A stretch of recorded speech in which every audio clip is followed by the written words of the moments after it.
I bolted and torqued the head down on the motor. It has really nice compression, and I'm starting to work on the carburetor.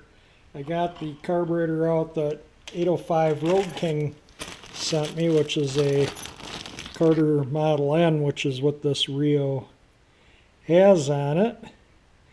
And I don't know, I was thinking of helicoiling that and using it, but I think I'm just going to use the carburetor that came on the engine. And it was missing the float, the bowl, the nut, which had, this carburetor has, that Road King sent me. He told me, whoops, I dropped a screw. It had a, let me pick that screw up, I don't want to lose it. So those little tiny ones. Anyway, the threads are ripped out in here, and they were still in this. And so I was able to, actually there's enough threads in there to where I could probably use this carburetor, but I'm not going to. But anyway, I've been just sitting here with my pick, cleaning the threads out, cleaning the aluminum out of the threads that it's like corroded aluminum, so I suspect that somebody undid this without any penetrants or lubricants and just pulled the threads with it.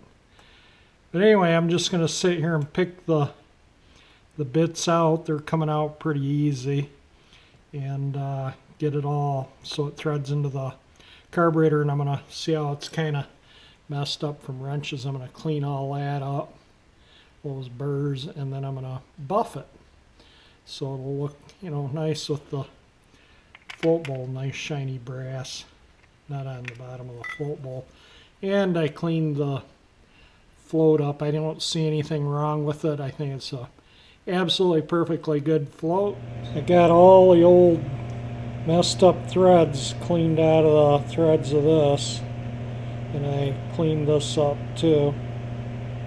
So that's what holds the float bowl on. Hopefully all this shows up. So this carburetor here is the one off the engine, and that main jet is just seized down in there. I've tried everything. I tried my screwdriver that I had made, and I even reground it, and I can't get that in there. Well, I can get it in there and a little bit of a bite, but it's just so rounded off it won't turn. I can't even get it to crack either way, and I don't want to take a chance of messing the threads up in here. And so what I did was I ran my tap through the body of this, as you can see, to see if this would grab. There just isn't enough there for it to grab. This one threads in nicely all the way. So I think what I'm going to do, what I did was I found a torch tip cleaner the size of the main jet that was out of this carburetor, and it fits in there just nicely. And I'm hoping that these jets here are not plugged on this. I've had it soaking with power tune, I've gum outed it, I've blown it out with compressed air, so I'm getting good flow through it everywhere. So you can see I don't know if it shows up down in there or not, but yeah, you can totally see through the whole light through the whole thing, and I'm hoping that will work. If the engine doesn't run right, then I'm going to have to heat this with a torch or something and try and get that out to, you know, in case one of these or something in there is plugged. But right now I think it'll be okay. I can't get it out, so we're going to have to deal with it. And the other carburetor, like I say, the threads are buggered up down here to where this doesn't bite. So maybe I'll get a helicoil for this and fix it in the future. It's a good carburetor body. Nothing wrong with it. I'm going to finish cleaning it up. I got to fix the handle here, put new packing in here. The choke I decided to leave alone because there's a little spring that has a ball that holds it there so it doesn't flap around loose. and I don't want to take a chance on losing that, so I'll just clean all this stuff up, and this needs to be cleaned up. All this needs to be cleaned up, so I'm going to just get back to cleaning things up here. I'm cleaning up the carburetor here, and I'm just using a little wire wheel on a Dremel, and then just going around and just very gently, it almost like polishes it. You got to be really, really gentle so you don't rip up the carburetor body. I think the carburetor is ready for assembly. I gotta fix the handle here, and I can do that with a bolted on the motor and the packing, or I can do it with the carburetor assembled. But it cleaned up pretty nice. You can see a bunch of writing on the top of the throttle shaft. There's numbers on here. It says 2028S, and then a C4 that way, and then a Y. Carter Model N.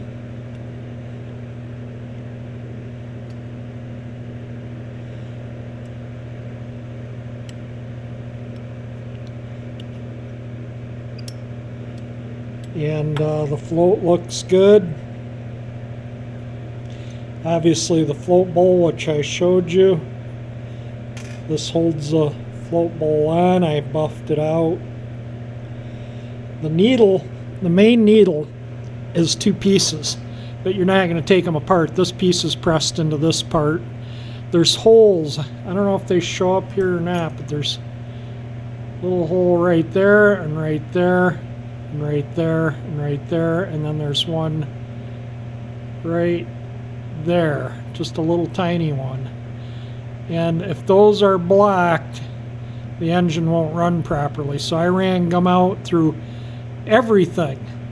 And it also states on the top of the screw here, lean, with an arrow pointing to the way lean is. I don't know if it shows up on that or not. This one has the same thing. This doesn't have a screw slot, so this one may, I can't tell what you can see in there or not, but this one may show up. That's the low speed screw, the high speed screw. This just keeps the float from dropping down against the float bowl and sticking if you have a 2-cycle engine. I cleaned up the springs for the screws.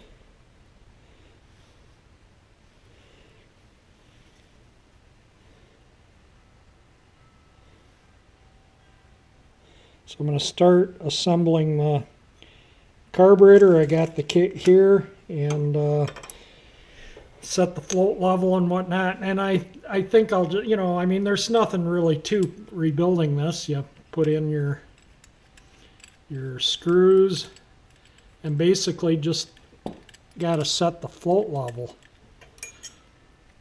Don't bottom these in hard, whatever you do.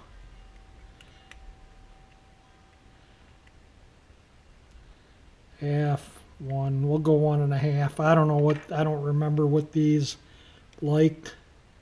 We'll find out when we start it up. This one doesn't have a screw, so I'm just going to turn it in with my fingers.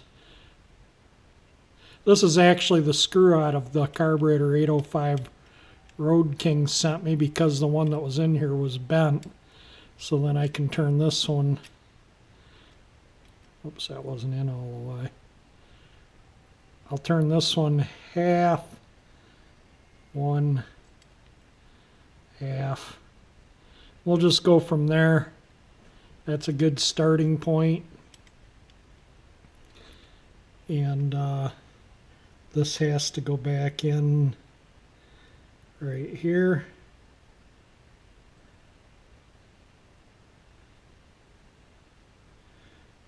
Let me tap that back in gently with a hammer. Let me go get it. Let's put away. I'm going to stop you here. That's back in. Set the float so it's about level, and you can see it hits that pin. Oops. So it doesn't drop too far and stick to the bottom of the bowl. If there's two-stroke oil. If you look at a lot of old float bowls on Tecumseh's and stuff, they have a dimple, and that goes opposite where the float goes in, so the float hits it, so it helps it from sticking to the bottom of the bowl when, you know, there's nasty fuel in it. Completely finished carburetor.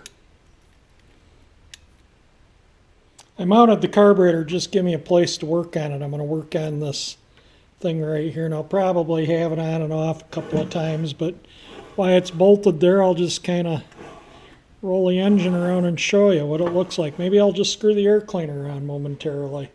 There it is with the air cleaner attached. Looks pretty darn nice.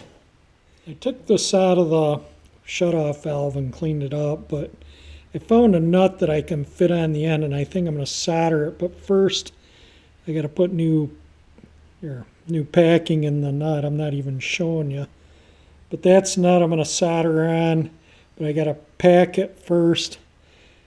That's the packing that was in there. I got to go look for my packing. I got some somewhere around.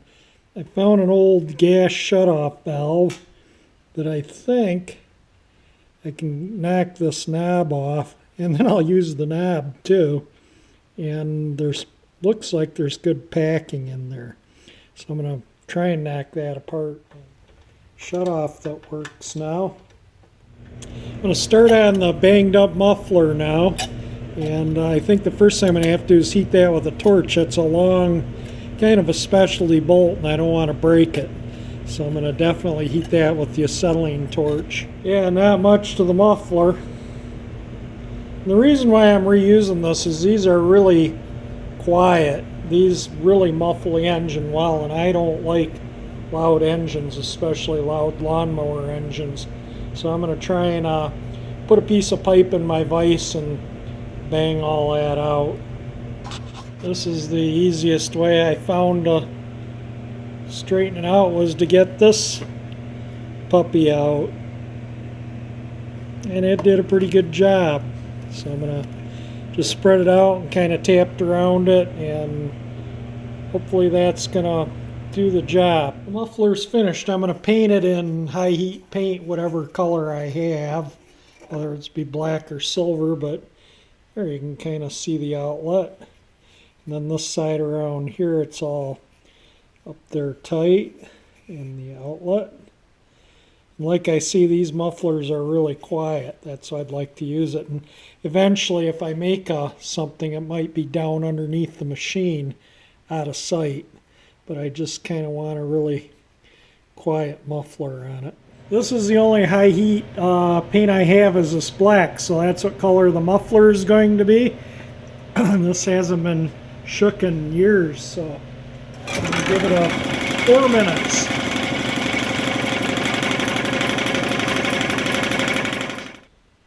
One coat of paint, good enough. I may not even use this muffler in the end of the day, but if I do, they're nice quiet mufflers. You can see it dries flat. It's starting to dry there. And those are the outlets. So the outlets will be pointing kind of down. That's the way I aimed them. You can aim them any way you want. But I'm not going to bother baking this. The heat of the exhaust will bake it once I get the motor going.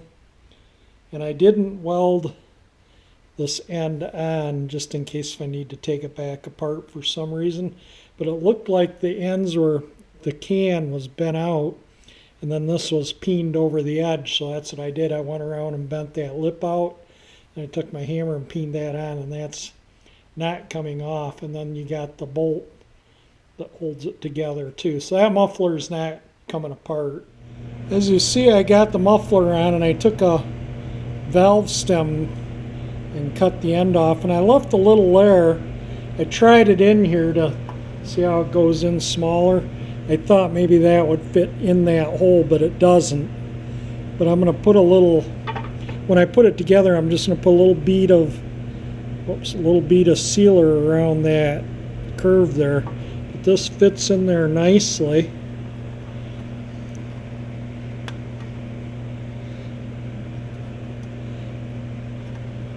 And it actually fits on the carburetor nicely.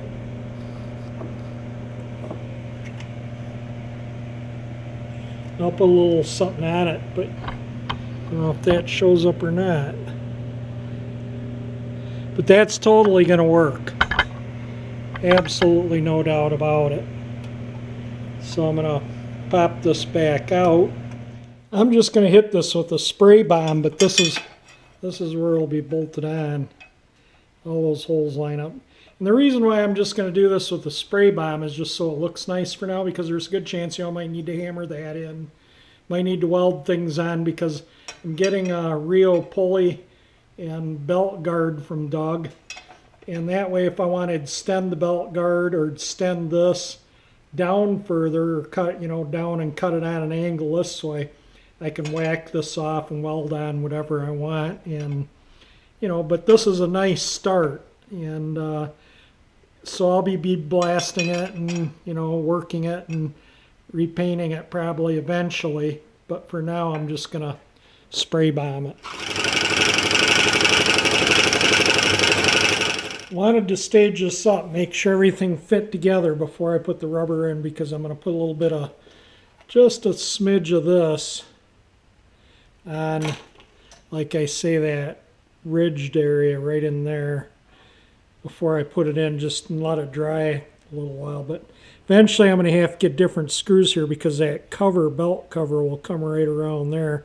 And I'll probably have to re-drill this if I turn it this way. But I'll worry about that when the time comes. For now, I can just put it together like this, and it'll be just Jim dandy. And eventually, I think I might even get shorter screws along with a smaller screw head, maybe a short little cap screw or something, because the pulley goes on here, so you only got about a half-inch of clearance between the screws and the, I don't know, maybe an inch. I'd probably put screws like that in, but I'll get a couple screws so that the cover goes on there without hitting them. But it all kind of fits together the way it should. So let me take it back apart and put the little rubber bit in. So hopefully this works. I don't see why not.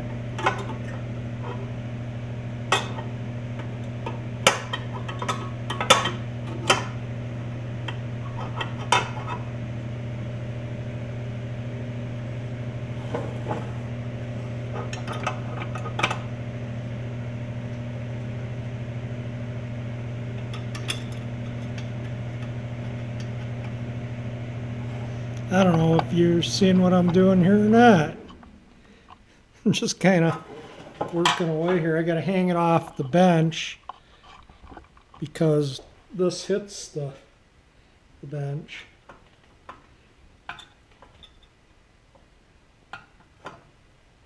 Looks like I need to loosen the gas tank on the bracket just to give it a little bit of movement on it. I tightened it down. I guess I shouldn't have.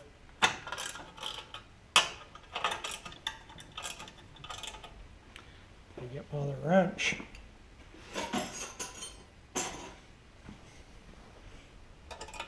I changed the fasteners on this too.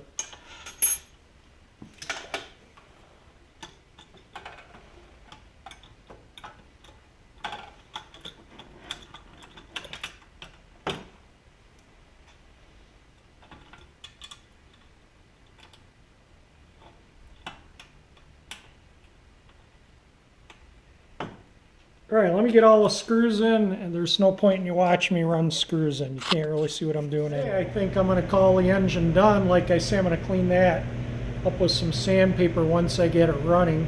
I'm going to start it after the paint dries, about 30 days, and I got surgery coming up here in about a week, and I got to start prepping for it, going and take care of some things, and so I'm not going to be probably starting it for a while after surgery.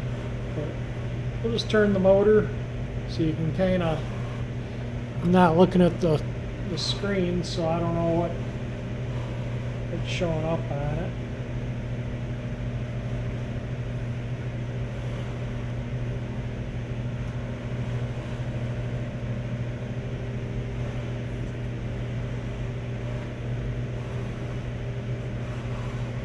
So what I was thinking, like if I had a mower deck, let me see, is that showing up? Yeah, I guess it is. Let me lower it just a smidge. If I had a mower deck that would simulate this, I made this just to bolt motors to run them, and I can set it on the lawn to run it and it won't vibrate and stuff. But you know, you get the deck the mower engine was bolted to and turn this way, and with the belt cover, and then you have a jack shaft with a clutch here, and then you have the axle with the sprocket here and a little short chain and a belt, and you could, you know, change your gear ratios so that the clutch works. You could gear it up a little bit, but you know, it's not a lot of power, so I think it does have a fair amount of torque though. But I think it'll work out, something like that. And if I don't get a REO mower deck, I'll make something or do something to make it kind of look like one, and then, you know, it'll just kind of add to it, I think. But I'll show you what I did here. I showed you I fixed this. Let me see if, I don't know if you can see this or not. Hang on. You can see I put a knob on that so that I can turn it on and off. Chokes here, and then I don't know if you can see this or not, but that valve stem core is, you saw how I cut it. That thing, I think that'll totally work great. I don't think that'll be, it's curved, fits the curve there. You know, it tightens up because this opening is a lot smaller than that thing that sticks into it. It's a small hole, so it really, you know, kind of pushes it out. So I think that'll totally seal. But there you go. We got a completely finished engine. I guess seeing I finished the engine up, you know, I figured I'd show you guys it all done. So that's why I'm making this video right now. But like I say, I'm going to be having surgery next week, and I got some, you know, prepping to do for it and whatnot. So, you know, I'm going to be not going to be working on things like this for a while. So I figured I'd get it done. It's totally assembled, looks really nice. I'm super happy with it. I mean, it's going to look awesome on a little trike, you know. I mean, it's just so retro looking, and I like the colors. That green's amazing. It'll go good with that creamy color that REO used in red lettering and put the lettering on the way they did on their mowers, so it all looks REO built. I think that'd be kind of neat. But we'll get the engine going after, you know, I won't be able to pull on the rope or try and start it for a while after, you know, they're saying 6 weeks of recovery, so yeah, you know, it's gonna be a while before I can yank on this.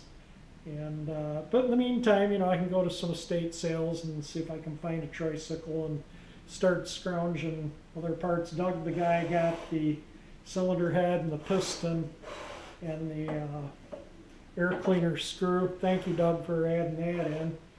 And he's sending me the pulley for the engine and the belt guard, which I'm thinking now the belt guard goes on the outside edge, so those bolts won't hit it. But then, you know, I can always cut and add to it, and, you know, like I say, I can, you know, change the angle.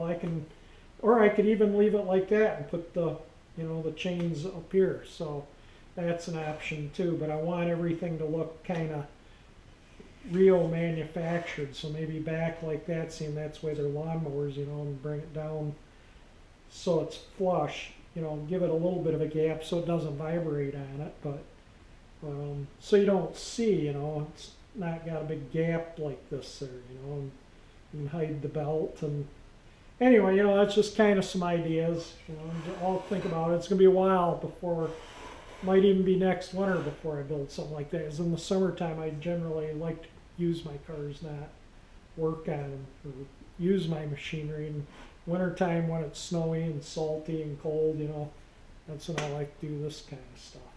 But anyway, I'm going to end the video here. I just, like I say, thought you'd be interested in seeing the engine. And so I probably won't be putting another video up for a couple weeks. And maybe I'll put one up after I've been home a few days, just to kind of give you the heads up of what's going on. But anyway, if you like this video, the REO engine, and what my plans are for it, give it that like. If you like my channel, you can hit that 348 engine icon there. That will subscribe you. And thank you again for watching my videos.